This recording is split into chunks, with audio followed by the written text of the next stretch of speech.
इस दुनिया के सब ही धर्म कुदरत के रंगां वांगू खूबसूरत ने। इन्हां रंगां विचों एक रंग सिख धर्म, जिस दे मुढ़ दे बानी बाबा गुरु नानक ने इस धर्म का निशाना रबी एकता, मानुखी एकता अते समाजिक एकता के नाम रखी। बाबा गुरु नानक ने रबी बाणी राही जात पात, ऊच नीच वर्गी समाजिक बुराइयां अते इंसानां दे विचकार खड़े हर तरह के भेदभाव नूं मिटा दिता। बाबा जी ने जिथे गरीबां दा खून चूसण वालियां नूं ललकारिया, उत्थे ही गरीबां अते समय दियां निचलियां जातां नूं गल नाल ला के वखरे इतिहास दा ऐलाननामा जारी कर दिता। अज असी इहो जिहा ही एक खूबसूरत इतिहास बारे जाणांगे जो कि सैदपुर मौजूदा एमनाबाद की धरती ते होया।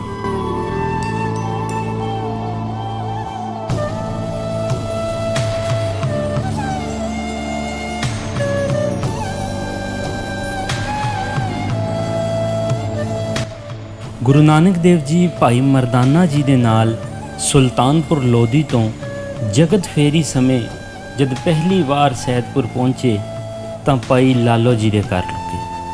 भाई लालो जी जो कि तरखान सन, उन्होंने बाबा जी अते भाई मरदाने की बहुत सेवा की।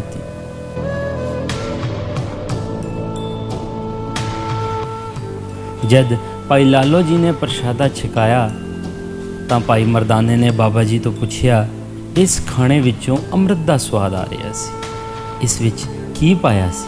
गुरु जी ने उत्तर दिता, भाई मरदानिया, यह हलाल की कमाई का स्वाद सी, जो दुनियावी पदार्थों के स्वाद तो बहुत उपर।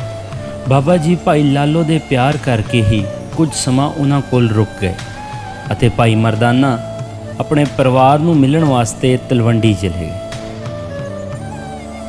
बाबा जी अक्सर पिंड तो बाहर इस जगह उपर रब्बी इबादत करन आते ते पिंड वासियां ते भाई लालो नूं करतार दीयां गल्लां दसदे, जिस करके पिंड वाले बाबा जी की शख्सियत तो वाकिफ हो और यह गल शहर के कर्मचारी मलक पागो तक पहुँच गई।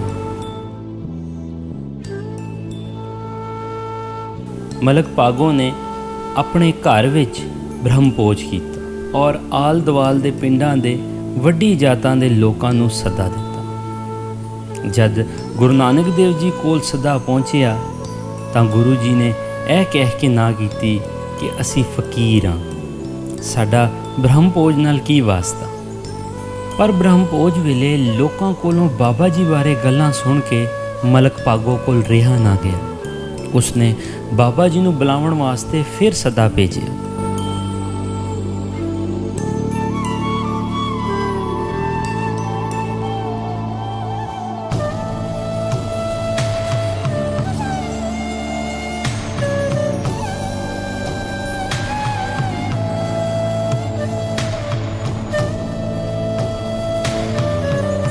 गुरु जी भाई लालो जी नूं नाल लैके ब्रह्मभोज ते पहुँचे तां मलक पागो ने बड़े ही क्रोध नाल गुरु जी नूं पुछया कि तुसी अपने जात दे लोकां नूं छड्ड के निचली जातां दे घर सुक्की रोटी वास्ते 36 प्रकार का भोजन क्यों छड्ड रहे हो?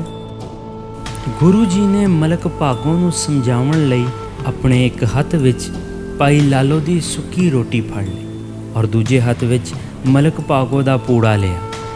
भाई लालो जी दी रोटी गरीबां वल करके कुटिया तां लोकां नूं दिसिया कि रोटी विचों दुध चोरिया है। गुरु जी ने जद मलक पागो दा पूड़ा अमीरां वल करके कुटिया तां वेखण वालियां नूं उस विचों खून वगदा नज़र आया। गुरु जी ने कहा, देख मलक पागो, गरीबां उपर जुल्म करके इकट्ठा कीता होया तन उन्हां दे खून चूसन दे बराबर है। गरीबां कोलों इस तरह इकट्ठा किया गया धन पुण्य करन नालों पवित्र नहीं बनेगा।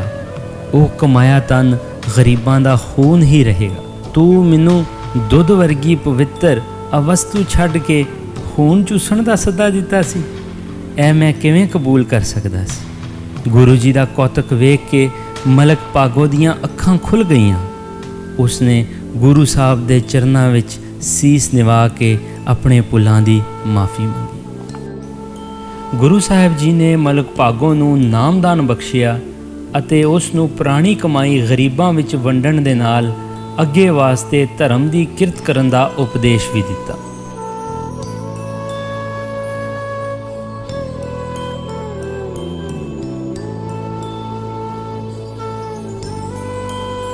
ਲਾਹੌਰ ਤੋਂ 40 ਕਿਲੋਮੀਟਰ ਦੂਰੀ ਤੇ ਅੱਜ ਇਸ ਪਿੰਡ ਦਾ ਨਾਮ ਅਹਿਮਦਾਬਾਦ ਹੈ। ਸੰਨ 1782 ਵਿੱਚ ਇੱਥੇ ਗੁਰੂ ਘਰ ਬਣਾਇਆ ਗਿਆ। ਮਹਾਰਾਜਾ ਰਣਜੀਤ ਸਿੰਘ ਨੇ ਇੱਥੇ ਪੱਕਾ ਅਸਥਾਨ ਬਣਾਇਆ ਔਰ ਗੁਰਦੁਆਰਾ ਸਾਹਿਬ ਦੇ ਨਾਂ ਤੇ ਜ਼ਮੀਨ ਵੀ ਲਾ ਦਿੱਤੀ। 1873 ਅਤੇ 1925 ਵਿੱਚ ਗੁਰੂ ਘਰ ਦੀ ਸ਼ਾਨੋ ਸ਼ੌਕਤ ਹੋਰ ਵਧਾ ਦਿੱਤੀ ਗਈ। 1947 ਤੋਂ ਪਹਿਲਾਂ ਇਸ ਅਸਥਾਨ ਉੱਪਰ ਵਿਸਾਖੀ ਦਾ ਇੱਕ ਬਹੁਤ ਹੀ ਵੱਡਾ ਮੇਲਾ ਲੱਗਦਾ ਸੀ, ਪਰ 47 ਦੀ ਵੰਡ ਨੇ ਸਭ ਕੁਝ ਖਤਮ ਕਰ ਦਿੱਤਾ।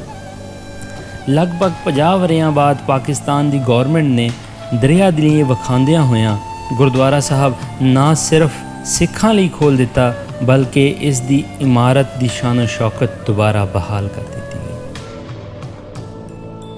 रेत अक आहार कर रोड़ा की गुरु करी बिछाई। मेरा नाम सुरेंद्र सिंह है। मैं इत्थे ग्रंथी हाँ, सेवादार गुरुद्वारा रोड़ी साहब का। इस स्थान ते गुरु नानक देव जी महाराज जी पहली उदासी रेत अते रोड़ियां दी करी बिछा के इस स्थान ते बैठ के तपस्या में जुड़े रहे। ਇਹ ਜਿੰਨੀ ਵੀ ਸਾਰੀ ਧਰਤੀ ਸੀ ਇਹ ਰੋੜਾਂ ਵਾਲੀ ਸੀ। ਇਸ ਲਈ ਇਸ ਪਾਵਨ ਪਵਿੱਤਰ ਸਥਾਨ ਦਾ ਨਾਮ ਗੁਰਦੁਆਰਾ ਰੋੜੀ ਸਾਹਿਬ ਪਿਆ।